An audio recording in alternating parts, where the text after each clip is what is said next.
அப்போ இந்தியாவுடைய கிட்டத்தட்ட பாதிக்கு பாதி வணிகர்கள் சமுதாயம் தான்.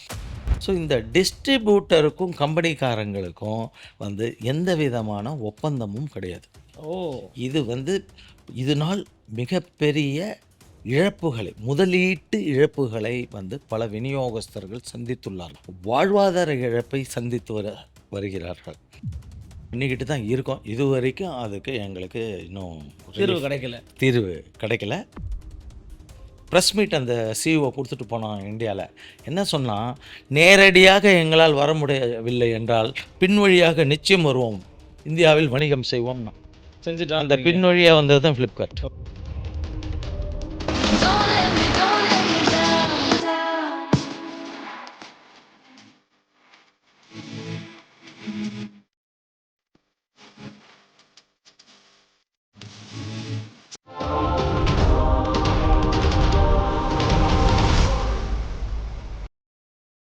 நலம் தரும் நல்லார் சித்த மருத்துவமனை இதய நோய், சர்க்கரை நோய், பக்கவாதம், சிறுநீரக பிரச்சனை, தண்டுவடம் மற்றும் மூட்டு பிரச்சனைகளுக்கு மிகச்சிறந்த மருத்துவமனை.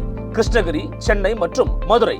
தொடர்புக்கு 8807666117 மற்றும் 8807666118. நிம்மதி ப்ராப்பர்ட்டி மேனேஜ்மெண்ட். கான்டாக்ட் 7667008999. அன்னை பர்னிச்சர்ஸ். அன்னை திருமண சீர்வரிசை பொருட்கள், டிவி, ஃபிரிட்ஜ், வாஷிங் மெஷின் உள்ளிட்ட 200க்கும் மேற்பட்ட பொருட்கள் அடங்கிய திருமண சீர்வரிசை ரூபாய் 99,000 மட்டுமே. தமிழகம் முழுவதும் இலவச டோர் டெலிவரி. தொடர்புக்கு 7550014440 9345044044. ஃபோர்த் ஸ்டேட் தமிழ் நேயர்களுக்கு அருள்மொழிவர்மனின் அன்பார்ந்த வணக்கங்கள். இது உங்கள் ஃபோர்த் ஸ்டேட் தமிழ் வழங்கும் திரைக்கடல் ஓடியும் திரவியும் திரு நிகழ்ச்சி.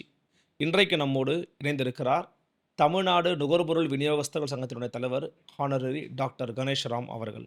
வணக்கம் சார். வணக்கம் அருள். எப்படி இருக்கீங்க? நல்லா இருக்கேன். நல்லபடியாக பொங்கல் அருமையாக போச்சு, நாட்டுக்கே அருமையாக போச்சு. ரொம்ப நன்றி, ரொம்ப நன்றி சார். ஆக்சுவலி இன்றைக்கி ஒரு முக்கியமான ஒரு டாபிக்ஸ் பற்றி உங்கள்கிட்ட பேச விருப்பப்படுறேன் சார். என்னன்றதை நான் முன்னோட்டிலே சொல்லிடுறேன். என்ன காரணம் அப்படின்னா, போன பேட்டியில் நான் ரொம்ப தெளிவாக பேசியிருந்தீங்க. எஃப்எம்சிஜினா என்ன, அதனுடைய வணிகர்களுடைய பங்களிப்பு என்ன, அதன் ஊடாக நீங்கள் சந்தித்த சவால்கள் என்னென்ன, அதன் பிறகு காமர்ஸ் ஏற்படுத்தக்கூடிய தாக்கம் என்னன்னு பேசியிருந்தீங்க. இன்றைக்கு நம்ம இன்னொரு பர்ஸ்பெக்டிவ் அதில் எடுக்கணும்னு விருப்பப்படுறேன். காரணம் என்னென்னா, இன்றைக்கு தேர்தல் நெருங்கக்கூடிய ஒரு காலகட்டமாக இருக்கிறது, குறிப்பாக தமிழ்நாட்டில்.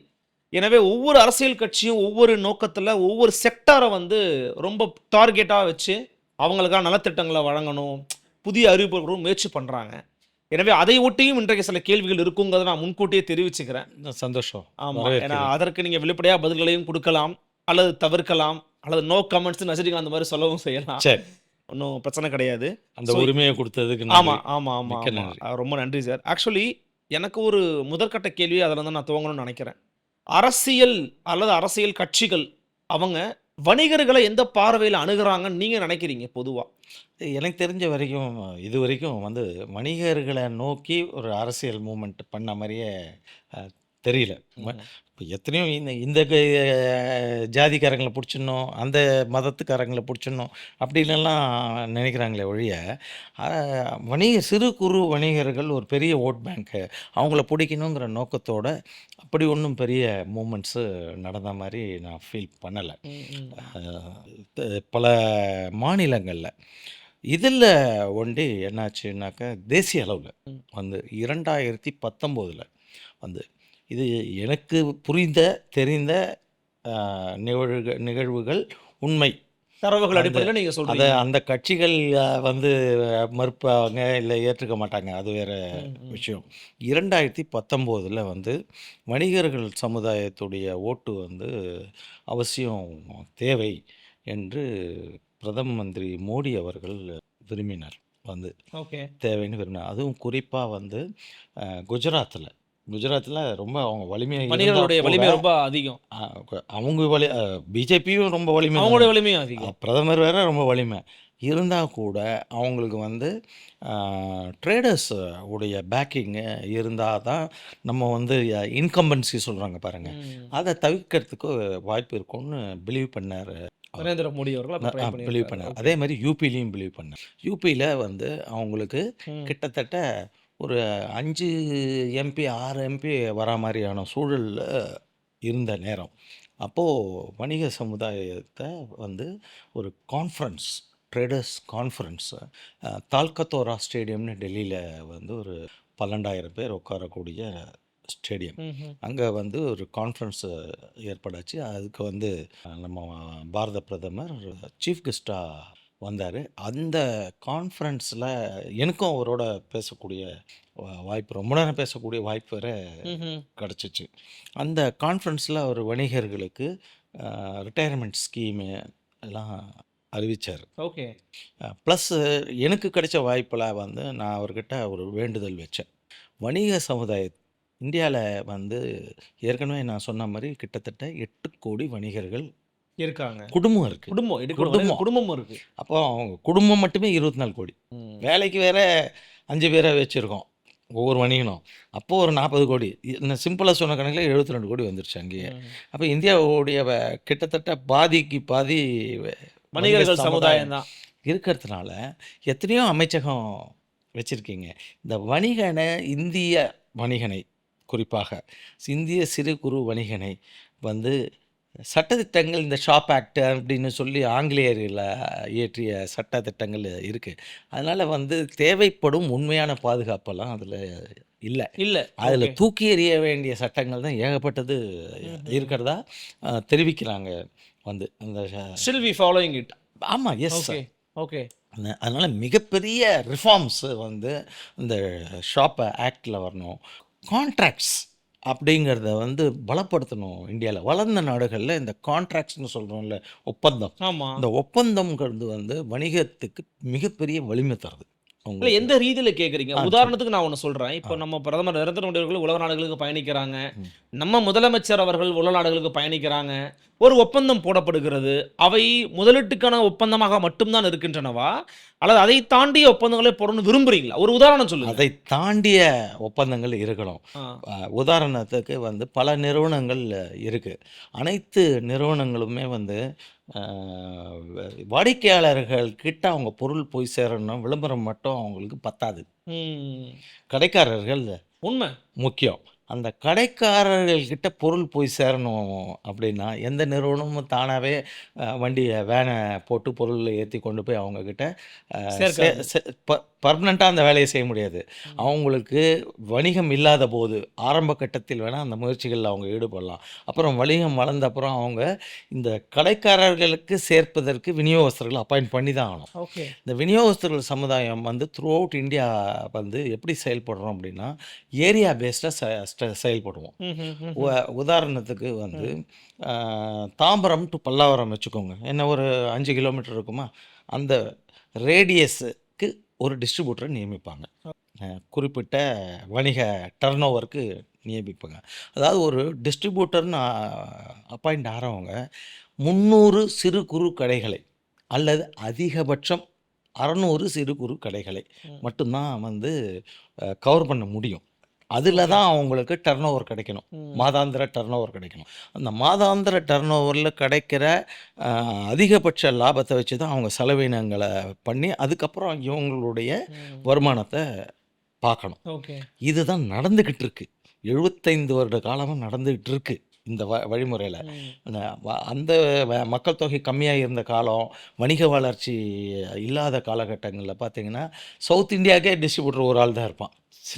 சில நிறுவனங்கள் சவுத் இந்தியாக்கே சில நிறுவனங்களுக்கு ஒருத்தன் தான் இருப்பான். அது மாதிரி தமிழ்நாடு டிஸ்ட்ரிபியூட்டர் அப்படின்னு சொல்லி இருப்பாங்க. இன்றைக்கி வந்து வணிகமும் வளர்ந்துருக்கு, நாடுடைய பொருளாதாரம் வளர்ந்துருக்கு. அதனால் இந்த எஃப்எம்சி நுகர்பொருள் வணிகம்ங்கிறது மிகப்பெரிய வளர்ச்சியை கண்டிருக்கிற காரணத்தினால சென்னை மட்டும் வந்து பெரிய டர்ன் ஓவர் பண்ணுற நிறுவனம். பெரிய டர்ன் ஓவர்னால் ஒரே ஒரு டிஸ்ட்ரிபியூட்டருக்கு 5 கோடி டர்ன் ஓவர். இவங்க அதிக லாபம் கொடுக்க முடியாது, அவங்களால கொடுக்க மாட்டாங்க. ஓகே. வந்து 5 கோடி டர்ன் ஓவர் ஒரு மாதத்துக்கு பண்ணுறவங்கெல்லாம் வந்து 2% 3% இப்படி தான் கொடுப்பாங்க. ஸோ அந்த மாதிரி அவங்களுக்கு டிஸ்ட்ரிபியூட்டர் மட்டும் வெறும் சென்னையில் 50 டிஸ்ட்ரிபியூட்டர் இருந்தால் தான் சென்னையை கவர் பண்ண முடியும். 80% ஆகுது. 80% அது மீதி எக்ஸ்ட்ராலாம் வந்து ஹோல்சேல்னு இருக்கிற கடைகள் மூலமாக சிறு குறு ரொம்ப மைக்ரோ கடைகள் வந்து வாங்கிட்டு போவாங்க. ஸோ இந்த டிஸ்ட்ரிபியூட்டருக்கும் கம்பெனிக்காரங்களுக்கும் வந்து எந்த விதமான ஒப்பந்தமும் கிடையாது. இது வந்து இதனால் மிகப்பெரிய இழப்புகளை, முதலீட்டு இழப்புகளை வந்து பல விநியோகஸ்தர்கள் சந்தித்துள்ளார்கள். வாழ்வாதார இழப்பை சந்தித்து வருகிறார்கள். அ இதுக்கெல்லாம் காரணம் வந்து ஒப்பந்தம் இல்லாம செயல்படக்கூடிய அளவுல இந்த நாடு கூடிய சட்டதிட்டங்கள் சாதகமா இருக்கு. சாதகம்னு சொல்றத விட இல்ல ஏன் அத வந்து வலியுறுத்துவதற்கான நாங்க தளங்கள் நீங்க உருவாக்கலையா? நான் ட்ரை முப்ப பண்ணலையா? சார் நான் 35 வருஷமா வந்து வணிகர்களுடைய பாதுகாப்பு, வளர்ச்சி, லாபம் இந்த 3 தத்துவமா வச்சுக்கிட்டு தான் பயணிக்கிறீங்க. சங்கத்த வளர்த்துக்கிட்டு இருக்கேன். எஸ். மாநில அளவுலயும், தேசிய அளவிலும் பண்ணிக்கிட்டு இருக்கோம். பல விஷயங்கள்ல நல்ல முன்னேற்றங்களும், வெற்றிகளும் கண்டிருக்கோம். ம், ம், ம். ஆனால் இந்த ஒப்பந்த மேட்டர்ல இன்னும் அ வரல. படித்த பலர் எல்லா நிறுவனத்தையும் நடத்துறவங்க. ம், ம். முதலீடு போடுறது வேணா முதலாளியா இருக்கலாம். அம்பானி வந்து இருக்கிற எல்லா கம்பெனியும் அவர் ஒண்ணும் நடத்தல. ம். ஒவ்வொரு கம்பெனி அவர் ஒரு 100 கம்பெனி நடத்துறாருன்னா 100 கம்பெனிக்கு 100 சிஇஓ இருப்பாங்க. ஓகே. இந்த சிஇஓ ஐஐஎம்ல படிச்சிருப்பாங்க. அந்த எல்லாம் படித்தவர்கள், மெத்த படித்தவர்கள் எல்லாம் இருக்காங்க. ஆனால் அவங்க கூட வந்து இந்த ஒப்பந்தத்த கொண்டு வரதுக்கு சட்டம் இல்லாத காரணத்தினால அத வச்சு எக்ஸ்ப்ளாய்ட் பண்றாங்க. மிஸ்யூஸ் ஆகுது. உங்களுக்கு என்ன மிஸ்யூஸ் ஆகுது? சராசரி பொதுமக்களுக்கு புரியாது. என்ன என்ன மிஸ்யூஸ் பண்றாங்க என்ன அப்படின்னு மிஸ்யூஸ் ஆகுது கேக்குறாங்க. ஆமா. அப்படின்னு சொல்லி அவங்க நினைக்கலாம். இந்த என்ன மிஸ்யூஸ் ஆகுதுன்னா, உதாரணத்துக்கு நம்ம நேயர்கள்ல யாரோ ஒருத்தங்க வந்து அவங்களுக்கு நல்ல குடும்பத்தில் ஹஸ்பண்ட் அண்ட் ஒய்ஃப் நல்லா சம்பாதிக்கிறாங்க. அவனுடைய மகனுக்கு ஒரு வணிகம் வச்சு தரணும் அப்படிங்கிறச்ச டிவி தானே பார்க்குறாங்க ரெகுலராக. டிவியில் விளம்பரத்தை பார்க்குறாங்கல்ல. விளம்பரத்தை பார்த்தா இன்றைக்கி வந்து எது பிரம்மாண்டமான கம்பெனிகள்னு கட கட கட கடன்னு லிஸ்ட் யாரை எடுக்குறாங்க. கேட்டாலும் இந்த கம்பெனி அந்த கம்பெனின்னு டீக்கு இந்த பேர் டீ உங்களுக்கு தெரிஞ்ச பிராண்டை சொல்லணும்னா ஒரு 3 பிராண்ட் சொல்லிடுவாங்க, இல்லை 10 பிராண்ட் சொல்லுவாங்க, சோப்புக்கு சொல்லுவாங்க, எதை கேட்டாலும் சொல்லுவாங்க. ஸோ அப்போது இந்த பிராண்டு ஏஜென்சி கார்ட்ஸு தான் நம்ம பையன் இன்னைக்கு வச்சு டாப்பா கொடுத்துடலாம், வந்துருவான். நம்ம பையனுக்கு வச்சு கொடுத்துடலாம் அப்படின்னு அவங்களுக்கு அந்த ஊக்கம் ஓகே. கிடைக்குது. அந்த கம்பெனியுடைய பிரதிநிதிகள் த்ரூ அவுட் இந்தியா 1,10,00,000 பேர் இருக்காங்க. 1,10,00,000 10,00,000 10 லட்சம் பேர் அவங்க குடும்பங்கள் இருக்காங்க. அவங்களுடைய வேலையை அந்த பொருளை விநியோகஸ்தர் மூலமாக கடைக்காரங்களுக்கு போய் சேர்க்கறது தான் அவங்க வேலை. இந்த விநியோகஸ்தர்களை அவங்க நியமிக்கிறச்ச ஒரு சேல்ஸ்மேன் அப்படிங்கிற ஒரு வாழ்க்கையே பார்த்தீங்கன்னா எந்த எந்த இதுவும் இலக்கு இல்லாமல் யாராலையும் இயங்க முடியாது. ஒரு டார்கெட் வேணும். யாருக்குமே இலக்கு இல்லாமல் நீங்கள் ஒரு சேனல் நடத்துகிறீங்கன்னா அந்த சேனலுக்கு குறைந்தபட்ச வருமானம்னு ஒன்று இருக்குது. அப்போ தான் நஷ்டம் இல்லாமல் நடத்த முடியும். இது மாதிரி எந்த தொழிலாக இருந்தாலும் இல்லை எந்த ஒரு வாழ்க்கையை நடத்தினாலும் குறைந்தபட்சம் இன்கம்னு ஒன்று இருக்குது. அந்த எக்கனாமிக்ஸ் வந்து மோஸ்ட்டு வைட்டல். இப்போ என்ன ஆகுதுன்னா இந்த சேல்ஸ்மேனாக வேலைக்கு சேரவங்களுக்கு கம்பெனியில் டார்கெட் கொடுப்பாங்க. அந்த டார்கெட்டை வந்து டார்கெட் இல்லாமல் யாராலையும் இயங்க முடியாதுன்னு நான் சொல்லிட்டேன். ஆனால் டார்கெட்டை அண்டர்ஸ்டாண்ட் பண்ணிக்கிற அளவுக்கு வந்து பல முன்னிலை பிரதிநிதிகளுக்கு ஓகே. வந்து கற்றுக் கொடுக்கப்படவில்லை. இல்லை அவர்களுக்கே அந்த குறைந்த படிப்பினால புரிதல்கள் இல்லை. அனுபவ ரீதியாக அவங்க என்ன நினச்சிட்றாங்கன்னாக்க இந்த டார்கெட்டை நான் அச்சீவ் பண்ணலன்னா எனக்கு வேலை போயிடும், இல்லை எனக்கு இந்த மாதம் சம்பளம் கொடுக்க மாட்டேன்னு மிரட்டுறாங்க. என் பாஸ் வந்து பார்த்துக்கோப்பா, இன்னும் 3 நாள் தான் இருக்குது, டார்கெட் அச்சீவ் பண்ணலன்னா நீ வேறு கம்பெனி வேலையை பார்த்துட்டு போ அப்படின்னு அந்த எந்த ஒரு ஓனரும் ஒரு பாசி மைண்ட் செட்டு ஜென்ரலாக ஒரு எம்ப்ளாயிக்கு வந்து அவனுடைய ஜாப் த்ரெட் அப்படிங்கிறத கொடுத்தா தான் ஓடுவாங்கிற ஒரு கலாச்சாரம் இருக்குது இல்லை மைண்ட் செட்டில். அந்த மாதிரி வந்து அவங்க எடுத்துக்கிறதுனால என்ன நினைக்கிறாங்கன்னா அவங்க டார்கெட்டை அச்சீவ் பண்ணலைன்னா கூட இந்த மாதத்துக்கு 10 லட்சம் ரூபாய் அச்சீவ் பண்ணால் தான் அவருக்கு டார்கெட் கொடுத்துருக்காங்கன்னா 7 லட்சம் தான் அச்சீவ் ஆகிருக்கு அப்படின்னா அந்த டிஸ்ட்ரிபியூட்டரை மீதி 3 லட்சம் நீ விற்றாலும் கேட்டாலும் எடுக்கணும் அப்படின்னு இவங்க கம்பல் பண்ணுறாங்க. புரியுதுங்களா அவங்களுக்கு? நான் கம்பல் பண்ணிச்சு 3 லட்சத்துக்கு அவர் எங்கே போவார்? ஏற்கனவே கையில் இருக்கும் 10 லட்ச ரூபாய் டர்ன் இருக்கும், ஒரு 5 லட்ச ரூபாய் சரக்கு இருக்கும். மார்க்கெட்டில் ஒரு 5-6 லட்சம் ரூபாய்க்கு வணிகர்களுக்கு கொடுத்த கடன் இருக்கும் வசூலில் தொடர்ந்து. இன்னொரு 3 லட்சம் போடு அப்படின்னா அவருக்கு போட்டாலும் ஒர்க் அவுட் ஆகாது. ஆனால் இவங்க என்ன சொல்லுவாங்க, நீங்கள் போடுங்க இல்லைன்னா நான் வேறு டிஸ்ட்ரிபியூட்டர் போட்டுருவேன். இப்போ வேறு டிஸ்ட்ரிபியூட்டர் போட்டுருவேன்னு சொன்னால் அந்த விநியோகஸ்தர் எங்கே போக முடியும்? பதட்டம் ஆயிடுவார்ல, என்ன பண்ணு தெரியாமல் பயம் வந்துடும். ஏன் நாளையிலேருந்து ஏஜென்சி இல்லைன்னா மார்க்கெட்டுக்கு போய் பொருள் கொடுக்கறதுக்கு கையில் இருக்கிற பொருள் தீந்துடும். பொருள் இருக்காது. உண்மை. மார்க்கெட்டில் பில்லு வந்து நீ கொடுத்துக்கிட்டே இருந்தால் தான் வசூலாகும். பண்ண முடியும். கடைக்காரர் மட்டும் என்ன பண்ணுறாரு, நம்ம கடன் கொடுக்கறதுனால அவருக்கு கஸ்டமருக்கு கடன் கொடுக்குறாரு, இல்லைன்னா அவர் கடன் கொடுக்க மாட்டார். வந்து நீ 90 நாள் கடன் கொடுத்தா அவர் 120 நாள் கடன் கொடுப்பாரு. அந்த அந்த மாதிரியான சிஸ்டம்மு. ஸோ மார்க்கெட்டில் இவருக்கு 5 லட்ச ரூபாய் ஒரு கம்பெனி எடுத்த ஏஜென்சிங்கிறதுனால கடன் கொடுத்துருந்தாருன்னா அந்த கடனை வந்து வசூல் பண்ண முடியாத நிலை ஏற்படுறதை கண்டு இவருக்கு ரியாலிட்டி புரியறதுனால சரி என்ன பண்ணி தொலையான்னு சொல்லி 3 லட்சத்தை கடன் வாங்கியாவது போடுவாங்க. இந்த மாதத்துக்கு அந்த கடன் வாங்கிட்டீங்க. அந்த முன்னிலை சேல்ஸ்மேனுடைய அவர் கடன் வாங்கிட்டாரு. அந்த முன்னிலை கம்பெனியுடைய முன்னிலை பிரதிநிதியுடைய டார்கெட் அச்சீவ் முடிஞ்சிருச்சு. என்ன. ஆனால் வந்து டெய்லி நடக்கிறது தான் வியாபாரம். ஒரு வருஷத்தில் என்ன நடக்குமோ அதான் நடக்கும். ஆமா. வந்து நீங்கள் ஒரு கடைக்காரரால் யாரையும் போய் பிரச்சாரம் பண்ணி இந்த பொருளை வாங்கிக்கோன்னெல்லாம் சொல்ல முடியாது. சொல்கிற காலகட்டம் போயிடுச்சு. மிக குறைந்த கடைகள் இருந்தது. வர வாடிக்கையாளர்களுக்கு இந்த அளவு சேனல்கள் இல்லை, விளம்பர சேனல்கள் இல்லை. விளம்பரத்தில் ஏகப்பட்ட பொருள்களை பார்க்குறாங்க. இன்றைக்கி கடைக்காரர் இந்த பொருள் நல்லா இருக்குமா எடுத்துகிட்டு போங்கன்னு சொன்னால் கேட்டதை கொடுங்க. எப்போ வந்தாலும் நீங்கள் ஏதாவது பொருளை சொல்கிறீங்க, நான் கேட்குறது நீங்கள் கொடுக்க மாட்டீங்களான்னு கேட்குறான். அதனால் இப்போது கடைக்காரங்களுக்கு வந்து எங்கேயாவது வாடிக்கையாளரை இழந்துருவோமோன்னு பயம் வருது. அதனால் அவங்க கேட்குற பொருளை கொடுத்துட்டு போடா, விற்கிற பொருளை வாங்கி வைடான்னு அப்படி போயிட்டாங்க. நேச்சுரலாக போவாங்கல்ல. வந்து அப்போது கடைக்காரரால் ஒரு டார்கெட் கொடுத்தா விற்றுட முடியாது. ஏதோ 90 பேக்கெட் விற்கிற இடத்துல ஒரு 100 பேக்கெட்டாக விற்கிறதுக்கான முயற்சி வாய்ப்பு பண்ணலாமே ஒழிய 50 பேக்கெட் விற்கிறது 100 பேக்கெட் ஆக்கிறதுக்கெல்லாம் எந்த கடைக்காரராலையும் பண்ண முடியாது. அதுபோல் டிஸ்ட்ரிபியூட்டரால் கடைகளுக்கு கொண்டு போய் பொருளை சேர்க்க முடியுமே ஒழிய கடைக்காரருடைய வாடிக்கையாளரை வாங்க வைக்கிறது கன்வெர்ட் பண்ண அவரால முடியாது. அதெல்லாம் வாய்ப்பே இல்லை. அப்போது ஒரு டிஸ்ட்ரிபியூட்டரை வந்து அந்த கம்பெனியோடைய ரெப்ரசன்டேட்டிவ் டார்கெட் அச்சீவ் பண்ணணுன்னு டார்ச்சர் கொடுக்குறாரு பாருங்க. வந்து இல்லைன்னா நான் வேறு ஆளை பார்த்துருவேன் அப்படின்னா ஒரு பிரபலமான நிறுவனங்களை வந்து யார் வேணாலும் எடுத்துருவாங்க. ஏஜென்சி தெரியாது, புதுசாக வரவங்க அவங்களுக்கு தெரியாது. அவங்க என்ன விளம்பரம், டெய்லி விளம்பரம், எத்தனை விளம்பரம் அப்படின்னு. அப்போ இது இந்த கேட்பரிஸ் மிட்டாய் எடுத்தாக்க மாதத்துக்கு 10 கோடி நடக்குதாம்ப்பா. அவங்க மயங்கிடுவாங்க. வருஷத்துக்கு 1 கோடியா, ரொம்ப மயங்கிடுவாங்க. அதனால் அவங்களுக்கு எனக்கு ஏஜென்சி வந்து நான் எடுக்கிறேன், அவங்களுக்கு மறைந்திருக்கும் வணிக ஆபத்துகள் தெரியாது. இல்லை, அப்போ அதுக்கு என்ன சொல்யூஷன்? இதுக்கு சொல்யூஷன் இல்லை. அதுக்கு என்ன காரணம்? ஏன் இந்த மாதிரியான சூழல் இருக்குன்னா ஒப்பந்தம் இல்லை. ஒரு நிறுவனத்தை நான் ஏஜென்சி எடுக்கிறச்சே குறைந்தபட்சம் 5 வருடம். எந்த கணவன் மனைவிக்குள்ள கல்யாணம் கட்டினா வாக்குவாதமே வராதா? கட்டாயம் வரும். வாக்குவாதம் வருதுன்னு டைவர்ஸ் போக முடியுமா? அது முடியாது. 100 முன்னாடி கட்டிட்டாலும் டைவர்ஸ் தான் பண்ணணும், வாய்ப்பே இல்லை. அந்த ஏன் கோர்ட்டில் வந்து டைவர்ஸ் அப்ளை பண்ண உடனே கொடுக்கறது இல்லை? ட்ரை பண்ணுறாங்க, பேச்சுவார்த்தைக்கு முயற்சி பண்ணுறாங்க. பிரிவு, நீ பிரிஞ்சிரு, ஒரு வருஷம் கழிச்சு பார்க்கலாம். நான் ஏன் பிரிவு உனக்கு பாடத்தை கற்றுக்கொள்ளும் ஏற்பு வரும். வந்து அப்போ பிரிவு தான் முக்கியம். அந்த கூலிங் பீரியட் உண்மை கொடுக்குறாங்க. அந்த மாதிரி தான் ஒரு தொழிலை எடுத்தா. இப்போது நான் சொன்னது ஒரு கடைநிலை பிரதிநிதியுடைய நிலைமையை சொன்னேன். ஒரு 10 கடைநிலை பிரதிநிதிக்கு ஒரு ஏரியா மேனேஜர்னு ஒருத்தர் பாஸ் இருப்பார். அவரெல்லாம் டாப் மேனேஜ்மெண்ட்டோட சேர்ந்தவர், ஒரு லோயர் மிடில் மேனேஜ்மெண்ட்டை சேர்ந்தவர். அந்த ஏரியா சேல்ஸ் மேனேஜர் பார்த்தீங்கன்னா அவருக்கு டார்கெட் இருக்கும். அவருக்கு என்ன டார்கெட் இருக்கும்? இந்த 10 பேருக்கு இருக்கும். அவருக்கு மேலே ஒரு ரீஜனல் மேனேஜர் இருப்பார், அவருக்கு ஒரு டார்கெட் இருக்கும்.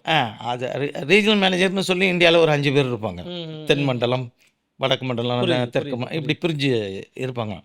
அந்த அந்த அவங்களுக்கு ஒரு டார்கெட் இருக்கும். அவர் வந்து அவருக்கு இருக்கிற ஏரியா மேனேஜருக்கெல்லாம் அந்த அழுத்தத்தை கொடுப்பாரு. இந்த ரீஜனல் மேனேஜருக்கெல்லாம் மேலே ஒரு நேஷ்னல் மேனேஜர்னு இருப்பார். அவருக்கு சிஇஓ ஒரு டார்கெட்டை கொடுத்துருப்பாரு. இந்த சிஇஓங்கிறவர் அநேகமாக வேலைக்கு அமர்த்தப்பட்ட ஆளாக தான் இருப்பார்.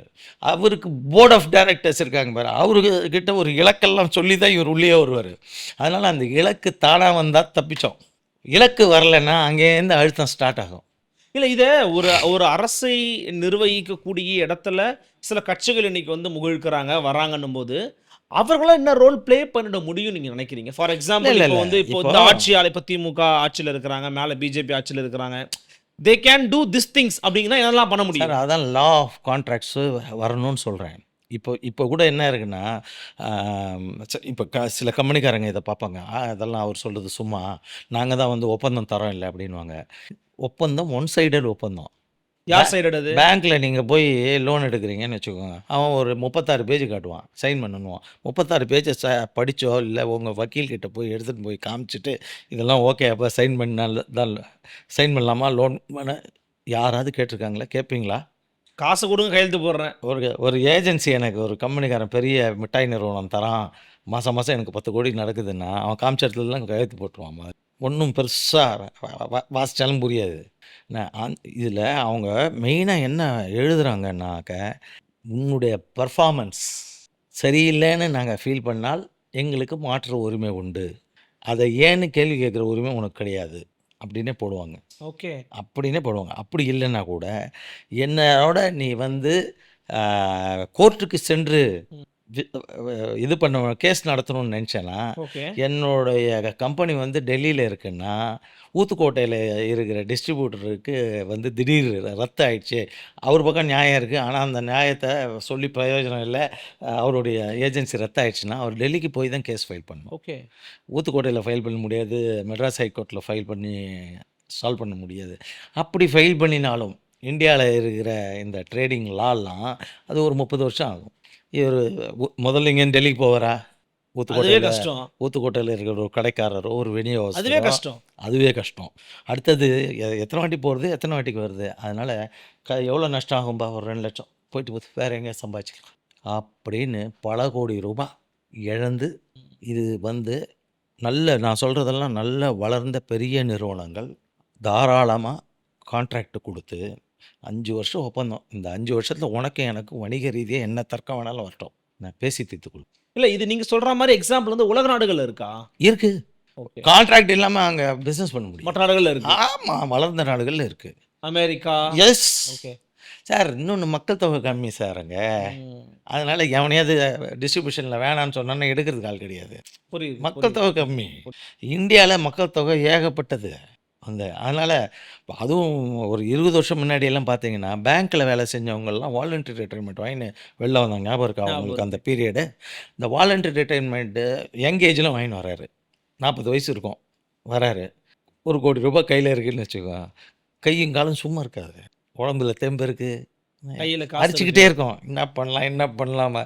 மாதம் வேலை செஞ்சு பேங்க்கில் வந்து விழுற வருமானம் மாதிரி எதுவுமே வராது. அதனால் அந்த அரிக்கும் எதையாவது செய்யணும்னு இவங்கெல்லாம் என்ன பண்ணுவாங்கன்னா, விளம்பரத்தை பார்த்துட்டு அந்த கம்பெனிக்கு அப்ளை பண்ணுவாங்க. நான் பேங்க்லேருந்து வாலண்டரி ரிட்டைர்மெண்ட் வாங்கியிருக்கேன், எங்கிட்ட ஒரு 50 லட்சம் முதலீடு இருக்குது, இந்த பிஸ்கட் நிறுவனம் உங்களுது வந்து இருக்கிறதுலையே உங்களுது தான் நம்பர் 1 பிஸ்கட் நிறுவனம், அதுக்கு நான் டிஸ்ட்ரிபியூட்டராக விரும்புகிறேன், இந்த ஏரியாவில் என்கிட்ட சொந்த இடம் இருக்குது அப்படின்லாம் எழுதி போடுவாங்க. ஏற்கனவே ஒரு டிஸ்ட்ரிபியூட்டர் இருப்பான், அது எல்லா ஏரியாலையும் டிஸ்ட்ரிபியூட்டர் இருப்பான். இவர் போட்ட உடனே இவனுக்கு என்ன ஆகும் வந்து, சரி இந்த டிஸ்ட்ரிபியூட்டரு போன மாதம் கம்பல் பண்ணி 3 லட்சம் வாங்கிட்டோம், இந்த மாதமும் அதே கதியில் தான் இருக்கோம், என்ன கையில் 5 லட்சம் இருக்குது, 10 லட்சம் தான் டர்னோவர், ஒரு 3 லட்சம் போன மாதம் அவரை மிரட்டி வாங்கிட்டோம், திரும்ப போய் 3 லட்சம் மிரட்டினா அவர் தரமாட்டார் மிரட்டினாலும். அதனால் என்ன பண்ணுவோம், நீ டிஸ்ட்ரிபியூட்டர் எடுத்துக்குவோம், புது ஆளை போய் பேசிவிட்டு அவர்கிட்ட டிடியை வாங்கிட்டு இவரை வந்து நீ சரியில்லை அதனால் உன்னை நீக்கிறோம் அப்படின்னு சொல்லி உங்கள்கிட்ட என்ன ஸ்டாக் இருக்கோ அதெல்லாம் நான் வந்து மாற்றி தரேன் அப்படி இப்படின்னு சொல்லிட்டு போயிடுவாங்க, திரும்பவே வர மாட்டாங்க. இல்லை, இந்த சிக்கல்களை நான் புரிஞ்சுக்கிறேன். எனக்கு இதை வந்து ஒரு அரசாங்கம் உண்மைன்னு புரிஞ்சுக்கிறீங்களா? புரிஞ்சுக்கிறேன், உண்மை. நிறைய பேர் உண்மைன்னு நினைக்கிறது இல்லை. அப்போது இதில் வந்து வணிகர்கள் வந்து டிமாண்டாக வந்து இது வைக்கலாம் இல்லையா, கட்சிகளுக்கு இயக்கங்களுக்கு சார் வைக்கலாம் இல்லையா? கண்டிப்பாக வைக்கலாம், பண்ணிக்கிட்டு தான் இருக்கோம். இது வரைக்கும் அதுக்கு எங்களுக்கு இன்னும் தீர்வு கிடைக்கல, வந்து ட்ரை பண்ணிக்கிட்டு தான் இருக்கோம். பட்டு நம்ம வந்து பேசிகிட்டு இருந்த சப்ஜெக்ட்டு மோடி சார் எலெக்ஷனை பற்றி பேசியிருந்தோம் பாருங்க. அந்த பீரியடில் என்னாச்சு, நான் சொன்னேன் இல்லையா, ட்ரேடர்ஸ் சப்போர்ட் இருந்தால் அவங்களுக்கு நல்லா இருக்கும் போல் இருந்தது. 2019 அதாவது 2வது முறையாக அவர் ட்ரை பண்ணுற பீரியடு உங்களுக்கு. அப்போது என்னாச்சு, இந்த மீட்டிங்கில் நான் பேசின போது ட்ரேடர்ஸ் மினிஸ்ட்ரி கொடுங்கன்னு கேட்டேன். அவர் என்கிட்ட சிரிச்சுக்கிட்டு சொன்னார், நான் இருக்கிற மினிஸ்ட்ரியை கம்மி பண்ணணும்னு நினைக்கிறேன், மினிஸ்டர்ஸே இவ்வளோ இருக்கக்கூடாது, அதனால தான் சில மினிஸ்டருக்கு பார்த்திங்கன்னா 3 போர்ட்ஃபோலியோ ஹேண்டில் பண்ணுறாங்க, ரயில் ஹேண்டில் பண்ணுறாங்க, காமர்ஸ் ஹேண்டில் பண்ணுறாங்க. நான் அந்த மாதிரியான கொள்கையில் இருக்கிறதுனால மினிஸ்ட்ரி வந்து சாத்தியம் இல்லை. இதை எக்ஸ்பிளைன் பண்ணுறதுக்கு இருக்கு நேரம். மோடி சொல்றாரு. என்கிட்ட சொல்கிறார். Okay, okay, okay. இப்போ நேரம் இல்லை, அதே சமயத்தில் எதுனாச்சும் ஒரு ரிலீஃப் கொடுக்குறேன். மினிஸ்ட்ரி கேட்காதீங்க, காமர்ஸ் மினிஸ்ட்ரிக்கு கீழே உங்களுக்கு ஒரு டிபார்ட்மெண்ட் உருவாக்கி தரேன் அப்படின்னு சொல்லிட்டு போனார். ஜெயிச்சப்பறம் செஞ்சு கொடுத்தாரு. சென்ட்ரல் காமர்ஸ் மினிஸ்ட்ரிக்கு கீழே டிபார்ட்மெண்ட் ஆஃப் இண்டஸ்ட்ரீஸ்னு இருந்தது. அந்த டிபார்ட்மெண்ட் ஆஃப் இண்டஸ்ட்ரீஸுங்கிறத department of industries and internal trade அப்படின்னு ஒரு இதை உருவாக்கி, தனியாக ஒரு கிளாஸ் உருவாக்கியிருக்காரு. ஒன்றும் இல்லாத இடத்துலேருந்து ஒரு மூமெண்ட் நடந்திருக்கு, ஒரு சின்ன மூமெண்ட் நடந்திருக்கு. அப்புறம் ட்ரேடர்ஸ் வெல்ஃபேர் போர்டு இதெல்லாம் உருவாகிருக்கு, கொஞ்சம் மீட்டிங்லாம் நடக்குது. ஆனால் நான் சொல்கிற தீர்வு இன்னும் வரலை, வந்துடும். ஆனால் பட் தமிழ்நாட்டு அளவில் உங்களுக்கு இன்றைக்கி நிறைய வாய்ப்புகள் உருவாகிருக்குதுன்னு நம்ம பார்க்குறோம். உதாரணத்துக்கு இப்போ விஜய் போன்றவரெல்லாம் வந்து கட்சி துவங்கியிருக்கிறாரு. இப்போ இவங்களை போன்ற இப்போ ரொம்ப நாளாக தமிழ்நாட்டில் வந்து சீமான் அவர்கள் பேசிகிட்டு இருக்கிறாங்க. அவர் தற்சார்பு பொருளாதாரம், வணிகர்கள் சார்ந்த நிறைய விஷயங்கள் முன்னெடுக்கிறாரு, பேசுகிறாரு. இவர்களை போன்ற புதிய முகங்கள் மத்தியில் அந்த கோரிக்கைகள் முன்வைக்க முடிகிறதா? அவருடைய உள்வாங்கும் போக்கு உங்களுக்கு எதை புரிய வைக்கிறது? இது உங்களுக்கு புரிய வைக்கிறதுக்கு இப்போ ஒரு டிவி சேனல் எவ்வளோ நேரம் ஆச்சு? எனக்கு புரிய 20 மினிட்ஸ் ஆயிருக்கு. யோசிச்சு பாருங்கள். எஸ். இந்த டைம் வந்து எலெக்ஷன் நேரத்தில் பொலிட்டிஷியன் எனக்கு கொடுப்பாங்களா? ஒன்று. அடுத்தது நான் பல பட் தே ஹாவ் லைட்ஸில் எப்படி அவங்க பேசுனாங்கன்னா உடனே போய் இது ரீச் அவுட் ஆகும். அவங்களுக்குன்னு ஒரு பிரபலத்தன்மை இருக்குது. இது இன்னும் மக்கள் பிரச்சனையாக அதை மாற்றி தீர்வை கொடுக்கக்கூடிய இடத்துல அவங்க வர முடியும்ல நாளைக்கு. நிச்சயமாக வர முடியும். நாளைக்கு என்ன வருது? நான் வந்து சொல்கிறேன்னு, இன்றைய முதலமைச்சர் திரு ஸ்டாலின் அவர்களும் அவருடைய துணை துணை முதலமைச்சர் முதலமைச்சர் உதயநிதி அவர்களும் வந்து தமிழ்நாட்டில் இருக்கிற மொத்த வணிக ஓட்டம் அவங்களுக்கு நாளைக்கு வேணும், வர எலெக்ஷனில் வந்து செதறாமல் அவங்களுக்கே வேணும் அப்படின்னு மட்டும் முடிவு பண்ணால் ஒரே நிமிஷம் கையெழுத்து போட்டு இங்கே செயல்படுற இந்த குயிக் காமர்ஸ் நிறுவனங்களுக்கு வந்து இனிமேல் செயல்படக்கூடாதுன்னு போட்டுடலாம். இதுக்கு இவங்களுக்கு அதிகாரம் இருக்குது. இதுக்கு சென்ட்ரல் கவர்மெண்ட்டுக்கு அவங்க போக தேவையில்லை. ஓகே. நான் குயிக் காமர்ஸ்னு சொல்கிறது 10 நிமிஷத்தில் டெலிவரி கொடுத்துட்றேன், வேணும்ன்ட்டே எங்களை ஒழிக்கிறதுக்கோசரம் 100 ரூபா பொருள் 50 ரூபாய்க்கு விற்பான். அவனுக்கு அடக்க விலையே 80 ரூபா இருக்கும். ஆனால் அந்நிய முதலீடு உள்ளே வர்றதுனால அவன் ஒரு 30 ரூபா தள்ளுபடி பண்ணி 50 ரூபாய்க்கு விற்று மக்களை குழப்புறது, வாடிக்கையாளர்களை குழப்புறது. வந்து குழப்பலைன்னா கூட கிடைக்கிற வரைக்கும் வாங்க, கம்மியாக கிடைக்கிற வரைக்கும் வாங்க, நம்ம அண்ணாச்சி கடைக்கு போனாக்க அந்த விலை 20 ரூபா எக்ஸ்ட்ரா கூட இருக்கே கேட்குறாரு. அப்படின்னு நினச்சி இந்த Zepto, Swiggy, Blinkit, big basket, Amazon, Flipkart இது போன்ற நிறுவனங்கள். இந்த அமேசான், ஃப்ளிப்கார்ட் எல்லாம் அந்நிய நிறுவனங்கள். வந்து ஃப்ளிப்கார்ட்டுங்கிறது வால்மார்ட்டு தான். வால்மார்ட்டு வந்து நேரடியாக இங்கே வணிகம் செய்யணும்னு சொல்லி வாதாடி பார்த்தான், நடக்கலைன்னு ஒன்று. எனக்கு நல்ல நினைவு இருக்குது, இன்னும் எனக்கு கோபம் இருக்குது. ஒரு ப்ரெஸ் மீட் அந்த சிஇஓ கொடுத்துட்டு போனான் இந்தியாவில். என்ன சொன்னால், நேரடியாக எங்களால் வர முடியவில்லை என்றால் பின்வழியாக நிச்சயம் வருவோம், இந்தியாவில் வணிகம் செய்வோம்னா. செஞ்சுட்டாங்க. அந்த பின்வழியாக வந்தது தான் ஃப்ளிப்கார்ட். ஓகே.